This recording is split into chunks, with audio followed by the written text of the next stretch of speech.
Trap love जिहाद के बाद अब मुस्लिम लड़कियों को हिंदू धर्म में कन्वर्ट कराने के अभियान को भगवा लव ट्रैप का नाम दिया गया है। कहा जा रहा है कि मुसलमानों के कुछ संगठन इस कैंपेन में उन मुस्लिम लड़कियों की प्रिवेसी में सेंध लगा रहे हैं जिनके लव अफेयर या दोस्ती हिंदू लड़कों से है। मेरठ में एक मुस्लिम लड़की ने कई महीने पहले एक शिकायत की तो इस खतरनाक कैंपेन का खुलासा हुआ। मेरठ से हमारे सहयोगी नरेंद्र की यह स्पेशल रिपोर्ट, दिल थाम के देखिए।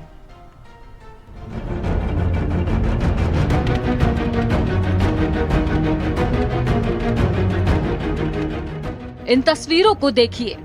हो सकता है इन लड़कियों में कुछ मुस्लिम हो और कई हिंदू। ऐसी हिंदू लड़कियां भी इन वीडियोस में हो सकती हैं, जो अपनी प्राइवेसी के चलते बुर्का पहनती हैं। मगर यहाँ सब एक्सपोज की जा रही हैं। इंस्टाग्राम पर उरूस फातिमा 8676 हजरत फातिमा अकाउंट से मेरठ की दर्जनों मुस्लिम लड़कियों की प्राइवेसी डिस्क्लोज की गई है। इन्हीं में से एक लड़की मेरठ के चौधरी चरण सिंह विश्वविद्यालय की छात्रा है। उसके क्लासमेट के साथ यूनिवर्सिटी कैंपस में उसके घूमते हुए का एक वीडियो चुपचाप बनाया गया और इस वीडियो को इस इंस्टाग्राम हैंडल के जरिए यह कह के दुष्प्रचार किया गया कि मुस्लिम छात्रा एक हिंदू लड़के के प्रेम जाल में है और मुसलमान पेरेंट्स को इसकी खबर तक नहीं है। अपनी निजी जिंदगी में इस दखल के बाद छात्रा मानसिक अवसाद में आ गई, जिसके बाद उसने पुलिस से इस मामले की शिकायत की। थाना मेडिकल में सीसीएस यूनिवर्सिटी की एक छात्रा ने मुकदमा दर्ज करवाया था, जिसमें कि उनका कहना था कि इंस्टाग्राम की एक आईडी पर उनके वीडियो के साथ में कुछ अभद्र कमेंट किए गए हैं और इसको पुलिस ने मुकदमा दर्ज किया था। साइबर क्राइम सेल की मदद से पूरे घटना का अनावरण हुआ है, जिसमें कि इस जो आईडी बनाने वाला युवक है, फिरोज नामक युवक है, वो प्रकाश में आया, उसे गिरफ्तार कर पूछताछ की गई, जिसमें कि ये अभियुक्त द्वारा बताया गया कि इसने ये फेक आईडी बनाई और इसको कहीं से ये जो वीडियो है ये उपलब्ध हुआ, जानकारी उपलब्ध हुई, जिसने कि उसको उस आईडी पर डाला। ये मेरे पास 10-15 दिन पहले एक वीडियो आई थी, मेरे शिक्षकों ने मुझे दी थी और उसके एक बच्ची स्कूटर पे बैठी है, कोई सामने बैठा है, तो वो आप सामान्य वीडियो है, बातचीत की जैसे नॉर्मल होती है और लोकेशन भी मुझे नहीं पता, लेकिन जो उस पे कमेंट्री हो रही थी वो बिल्कुल 100% क्या मतलब हर तरह से ऑब्जेक्शनेबल है। क्यों? एक तो उससे लड़कियों को भी बदनाम किया जा रहा, दूसरे एक समुदाय धर्म विशेष को टारगेट किया जा रहा, जबकि शिक्षण संस्थाएं प्योरली शिक्षा पर ध्यान केंद्रित करती हैं, उनके परिसर में कहीं किसी प्रकार से इस तरह की कोई घटनाएं नहीं होती। इंस्टाग्राम के इस हैंडल के जरिए केवल मुस्लिम छात्राओं को बदनाम ही नहीं किया जा रहा, मेरठ के कई प्रतिष्ठित शिक्षण संस्थानों की छवि भी धूमिल की जा रही है। सीसीएस विश्वविद्यालय, IIMT विश्वविद्यालय, मेरठ कॉलेज और RG गर्ल्स कॉलेज को भगवा लव ट्रैप का अड्डा बताया जा रहा है। ऐसे दर्जनों वीडियो हैं जिनके जरिए इन संस्थानों और यहाँ पढ़ने वाली लड़कियों की इज्जत मिट्टी में मिलाई जा रही है। कुछ सवाल है जो इस गैंग के शिकार छात्राओं के दिमाग में कौंध रहे हैं। भगवा लव ट्रैप जैसा कैंपेन कौन सा संगठन ऑपरेट कर रहा है?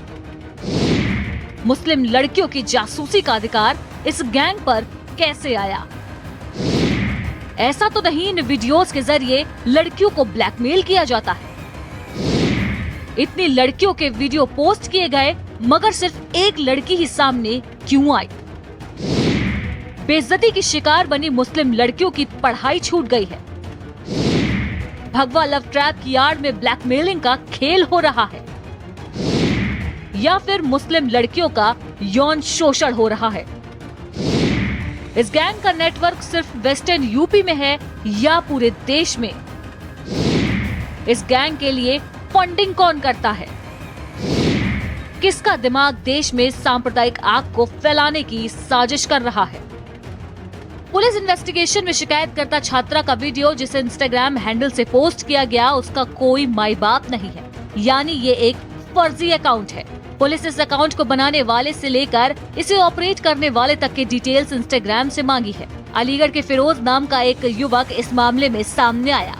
पुलिस ने उस युवक की तलाश शुरू की तो पता चला कि पुलिस इन्वेस्टिगेशन की उसे खबर लग गई थी और वो बिहार भाग गया। पुलिस लगातार उसे तलाशती रही और 24 घंटे पहले उसकी लोकेशन फिर से अलीगढ़ आई तो पुलिस ने उसे धर दबोचा। फिलहाल पुलिस अब उससे पूछताछ कर रही है। देखिए, ये खतरनाक नहीं, ये जो मुस्लिम लड़कियां जिस तरह बाहर निकली थी पढ़ने के लिए, जिस तरह देश के नए आयाम नई तरफ चल रहे थे, नए आधुनिक भारत की तरफ चल रही थी, वो पढ़ने के लिए घर से बाहर आ रही थी। ये जो फिरोज द्वारा और फातिमा द्वारा जिस तरह ये वीडियो चलाई जा रही है, जिस तरह उनकी प्राइवेसी, उनकी व्यक्तिगत जीवन को भंग करके समाज में उनकी जो छवि है उसे बदनाम करा जा रहा है, ताकि मुस्लिम लड़कियां घर से नहीं निकले। इंस्टाग्राम की प्रोफाइल पर उसके वीडियो के साथ कुछ अभद्र कमेंट किए गए थे। इस पर पुलिस ने तत्काल मुकदमा दर्ज किया और साइबर क्राइम सेल के माध्यम से इसमें इंस्टाग्राम से पत्राचार कर कुछ सूचनाएं प्राप्त की गई। दौरान विवेचना इसमें जो इंस्टाग्राम की प्रोफाइल थी वो झूठी पाई गई और उसे बनाने वाले युवक तक पुलिस पहुंची, जो कि अलीगढ़ का रहने वाला फिरोज निकला।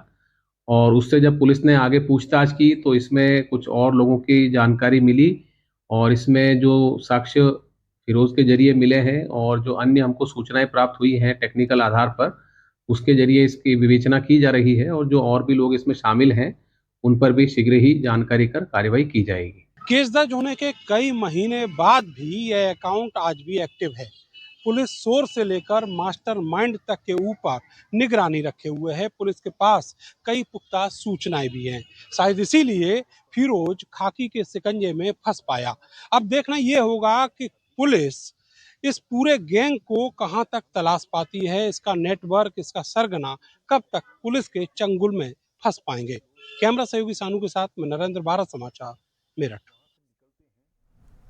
उत्तर प्रदेश के कानपुर